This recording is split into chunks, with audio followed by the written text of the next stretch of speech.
একটা অভিযোগ আছে যে পলাশকে প্রায়োরিটি দিতে গিয়ে আর কি অন্য চরিত্রদের নাকি ছোট করে ফেলা হতো, কিংবা কাজল আরিফিন অমির শিষ্য বলে তাকে বেশি গুরুত্ব দেওয়া হতো।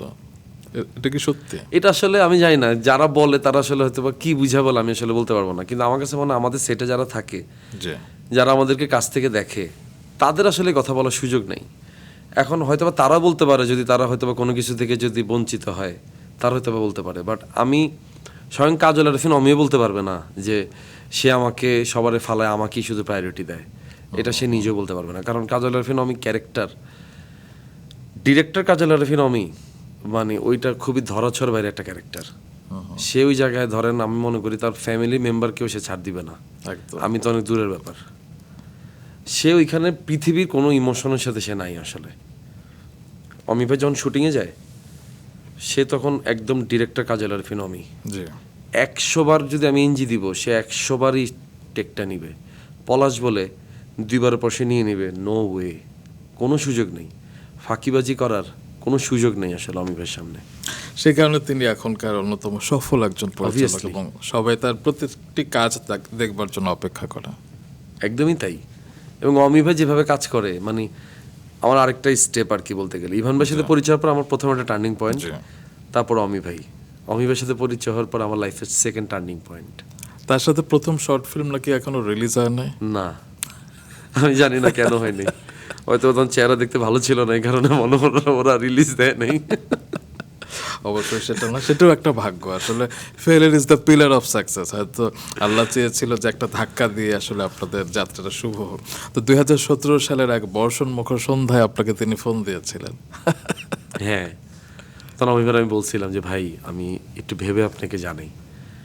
কেন ফোন দিয়েছিলেন, কি ভাবার জন্য? মানে তখন অমিভার সাথে আমার 6 মাসের একটা পরিচয় হয়েছিল আর কি। অমিভার অফিসে তখন যাতায়াত করতাম, মানে আমি তখন মাত্র ডিরেকশন দিব এরকম একটা ব্যাপার।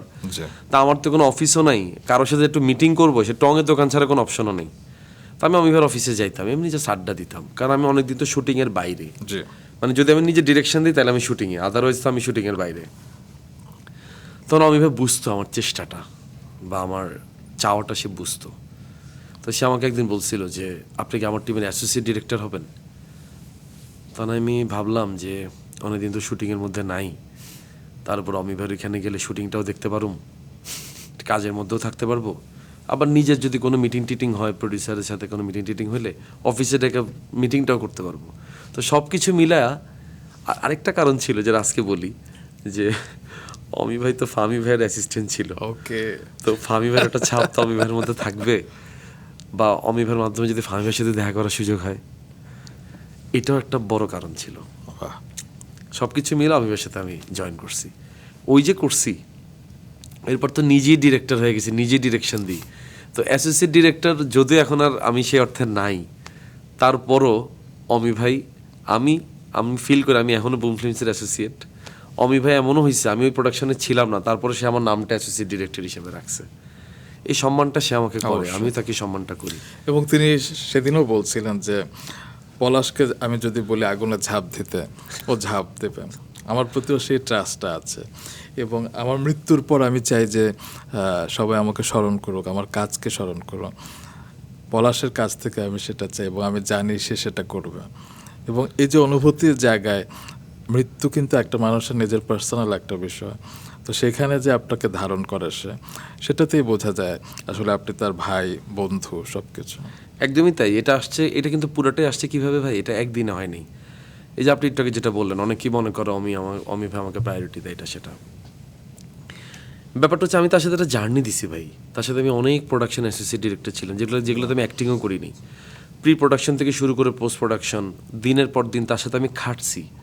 খাটতে আজকে একটা জায়গায় আসছি। আজকে দিন পর্যন্ত আমি কোনোদিন অমি ভাইকে বলি নাই ভাই এই নাটকটা তো আমাকে রাইখেন। আমি সবসময় বলে গেছি ভাই আমাকে তো অভিনয়টা না করালে বেটার, আমি বরঞ্চ ডিরেকশনটা দিই ভাই, অভিনয়টা আমি করতে চাই না। আমার জীবনের যত প্রাপ্তি অভিনয়ের 95% আমি মনে করবো যে কৃতজ্ঞতা অমি ভাইয়ের, মানে আমার কোনো কিছু নেই, কারণ অমি ভাই আমাকে জোর করে করাইছে, আমি করতে চাইনি। এবং সেটা শুধু অভিনয় নয়, আপনি একবার লিখেছিলেন যে আপনার প্রথম ডিরেকশন দেওয়ার অনুভূতি, আপনার প্রথম নাটক নির্মাণ, আপনার প্রথম সেলফি তোলা, প্রথম পুরস্কার, প্রথম সাফল্য, প্রথম ব্যর্থতা, সবকিছুর সাথে একজন কাজল আরিফিন অমি রয়েছে জড়িত। একদমই জড়িত সে, কারণ সে আমার মেন্টর।